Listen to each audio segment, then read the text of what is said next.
Welcome to EnVision Center News, where we discuss community impact and involvement with today's nonprofit leaders and philanthropists. Today we are here with Susan Drumheller from Project 7B. Susan, did I say your last name right? Yes, you did. Oh, good. Okay. And I'm so excited to have you here. I see you on a daily basis almost now since you're part of the EnVision Center floor. But tell me a little bit about you and a little bit about Project 7B. Sure. Thanks for having me on the podcast. I think this is great because one thing about Project 7B is it seems like we've been around since 2016, but a lot of people don't know about us. And I got involved with Project 7B when I was with Idaho Conservation League. And, a number of land use issues would pop up that seemed to have impacts on natural resources. And so they're always something that's on my radar. And when I was a reporter years ago for the Spokesman Review, I covered a lot of land use issues. And in fact, I was reporting up here out of the Sandpoint Bureau at the time when the Spokesman Review actually had bureaus. And I covered the comp plan update back in 2006, 2007. And I also served on a committee that the Bonner County Commissioners set up of, a diverse group of stakeholder citizens to help develop the zoning codes. And we met twice a month for several months. And that was a very enlightening experience. And I also served on the Comprehensive Plan Citizen Review Committee for the City of Sandpoint when they developed their last comprehensive plan. So I've had a lot of land use experience, and to me, while it's still hard for me to understand sometimes some of the land use codes and whatnot, I've found that most lay people just have no clue about what's going on, and it's hard to get people involved. Yeah, absolutely. Well, we're kind of going backwards. Usually I'd love to have this before your film festival that you guys had last week, but we're doing it in reverse, and I think that's okay too. But I thought that was such an excellent introduction for people who may be lay people who are just like, what does this mean for our community and how does this look? And I thought you guys did an excellent job of picking a variety of films that spoke to that and how that could translate to the future of what's happening here or the type of topics that you guys tackle. I just thought it was great. It was excellent. Well, thanks. Yeah. And we were really grateful that APA Idaho, that's the association or American Planning Association Idaho chapter, teamed up with us on that.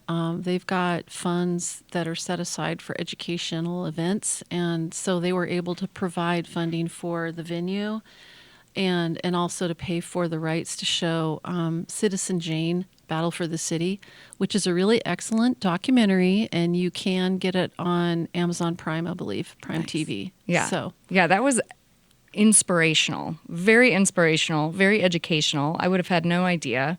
We had joked, you had told me that it was from a Marvelous Miss Maisel episode, and I was like, oh, well, I love Marvelous Miss Maisel, but I did not know much about Jane Jacobs, and so that was such a cool, just a great documentary, and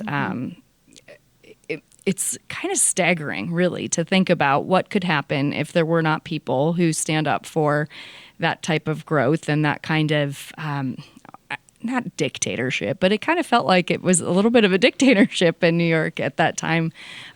So, just I guess it's more power, greed, money that's really can make those decisions. But well, I think what we've found is that the people who have a real interest in land use planning often are the developers, people who really have a financial stake in it. I mean, they can really benefit from certain types of planning policies. And so they're the ones who, are there all the time. And they're the ones that policymakers hear from.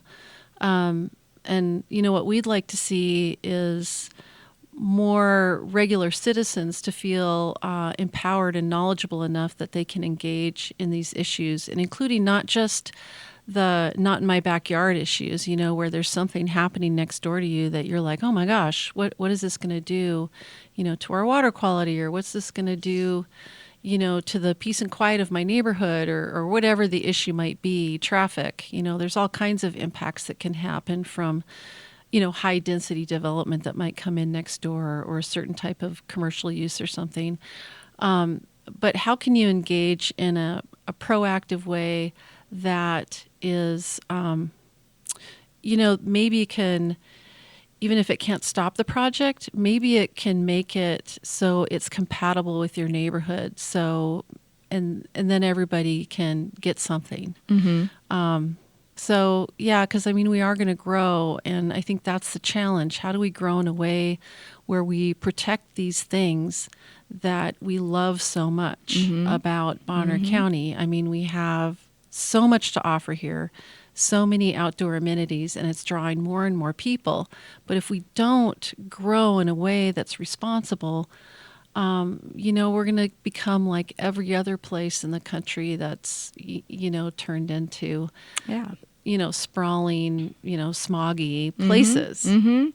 Totally. And everyone who moves here for these resources, right? You don't meet people that move here that don't love it and aren't taking every advantage of the lake and of the mountains and our trails. And so I think what you touched on is the fact that, like, we all want, it sounds like we all want the same thing. It's just, how do we deal with that growth, and how can we get there in a way that really, appeases all the sides and is done in a way that's thoughtful instead of maybe needs to be rolled back. And So how do you guys get people involved in your organization, or how do you get people engaged in these conversations or aware of these certain topics? Well, our main tool is our Facebook page, and not everybody's on Facebook, but we also have a newsletter that we put out, and we try to get stuff out into the community through, the Sandpoint Reader, the Bee, and of course, we do the occasional event like this Film Fest.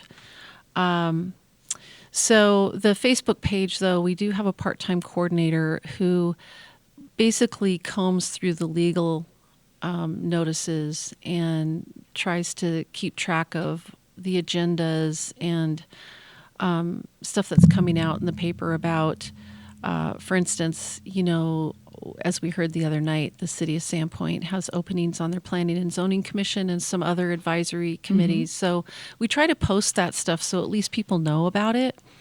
And for some of the bigger issues, we try to also provide some context to those.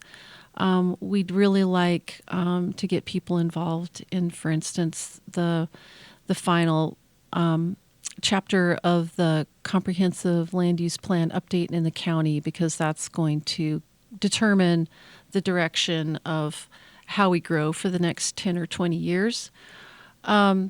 And so we're thinking now about how can we get more information out about that and get people involved. And we have in the past, we've done other kinds of projects, like we did a story map that's on our website, and we had a fair amount of information out about that. We had ads in the Reader and like an online ad. So if anybody was looking at the Reader online, they could click on the story map and see how Bonner County is growing, and learn a little bit about some of those trends. And then when we started, one thing that we did was we got a grant and we were able to hire Danya Romori, who is with the University of Utah. Oh gosh, she's part of a bunch of different organizations there, but she basically works in planning and the law department in the Wallace Stigner Institute Environmental Dispute Resolution Center, and she started something called Gateway Natural Amenity Region initiative. And so it's like the NAR initiative. And it's Okay. like these gnarly places like Sandpoint, these Intermountain West kind of communities, Moab, and that are drawing all these people. And all these communities have been kind of overrun since the pandemic and, since the Zoom boom, we call it. And how are they coping with these things? Anyway, she runs that initiative and she's amazing. She's actually from here. Cool. And she did a white paper and she interviewed all these people in the community about, contentious land use issues, mostly, community leader types and, some people in the development community and whatnot. And then she brought everybody together in a meeting and got them talking about issues that are, community-wide, not just one city or the county or whatever. And started a collaborative group to talk about these things regularly. And we were hoping that would continue on. They called it the Bonner Regional Team, BRT.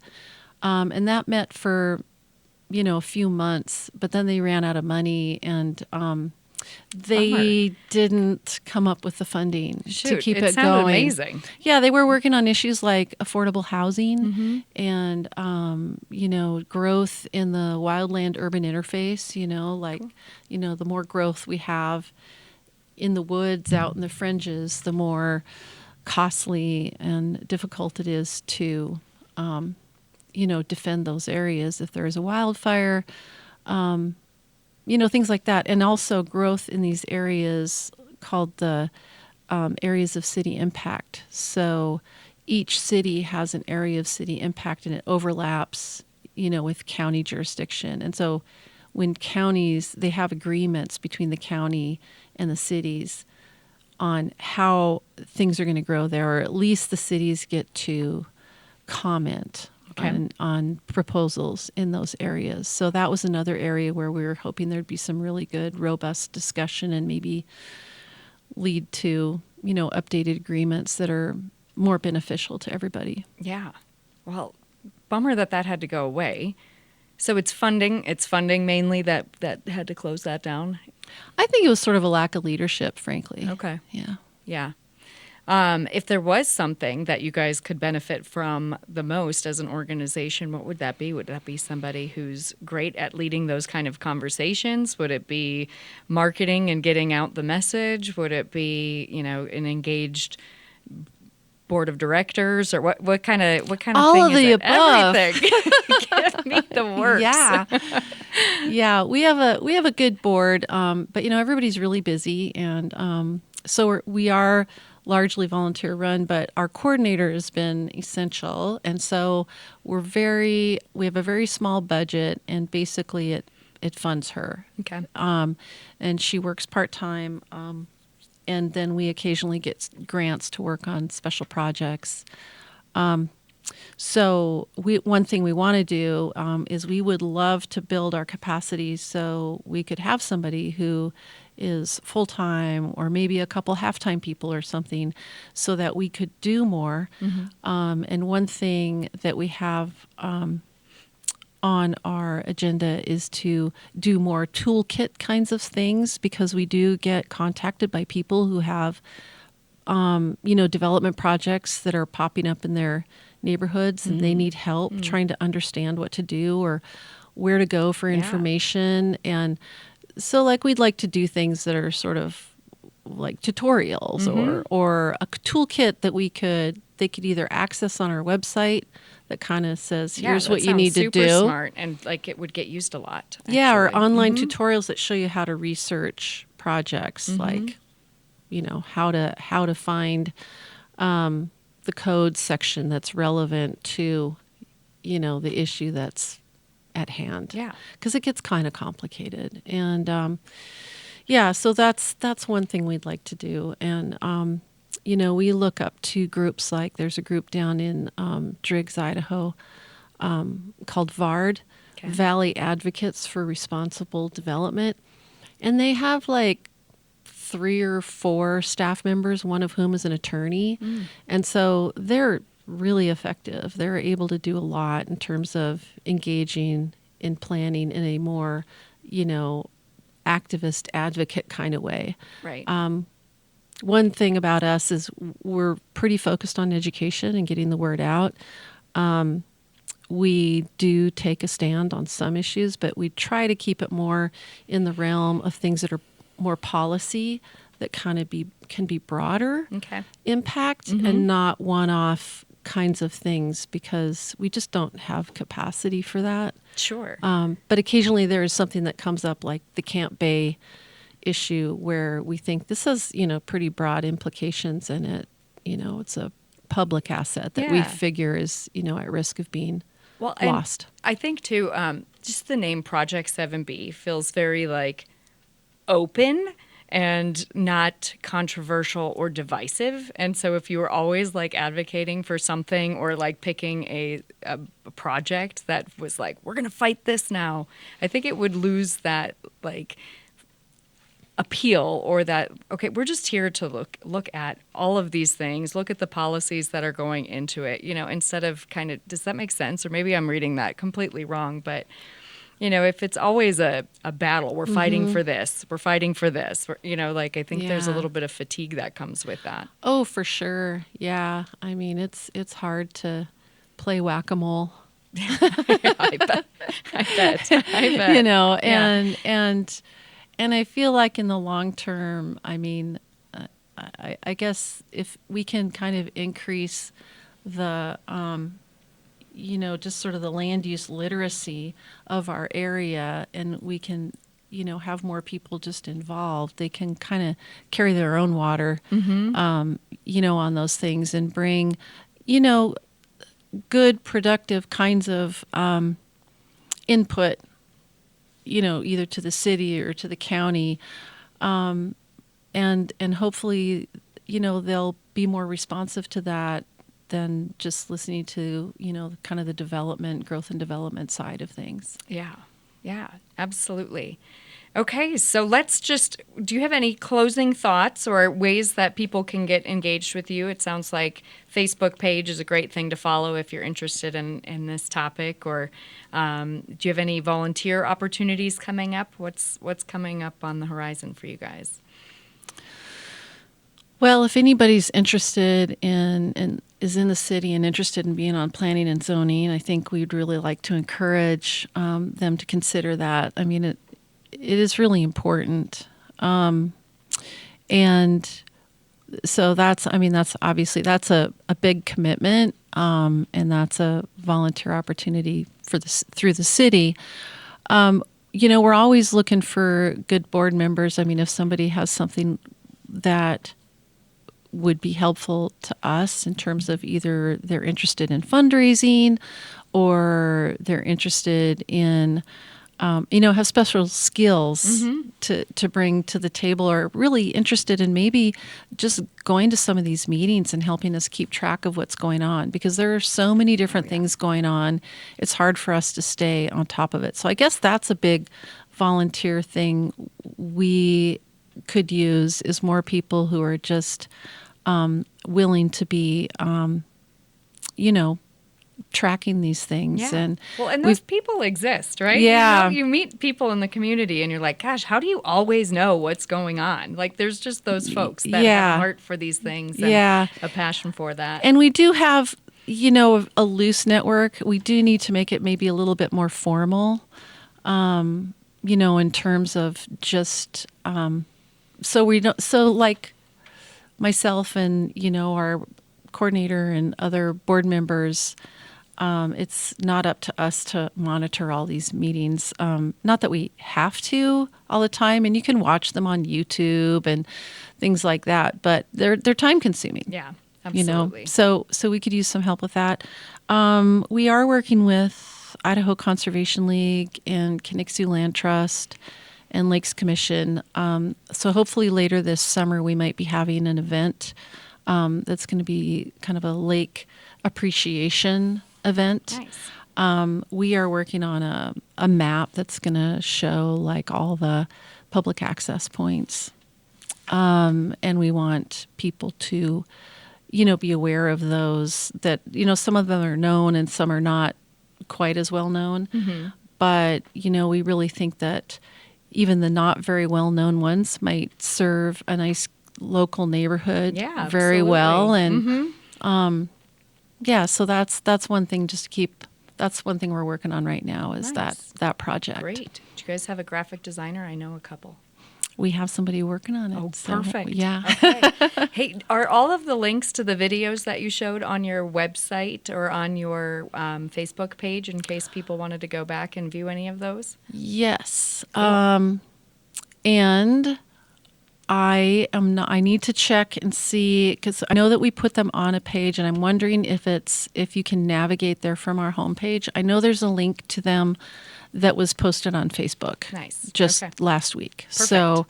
So yeah, I think that's the best way to kind of stay up on what's going on is to follow our Facebook page because that's the most active way we have to kind of get the word out. Love it. I love it. Well, thank you for being here today, and thank you for what you do in the community. One last thing. Yeah.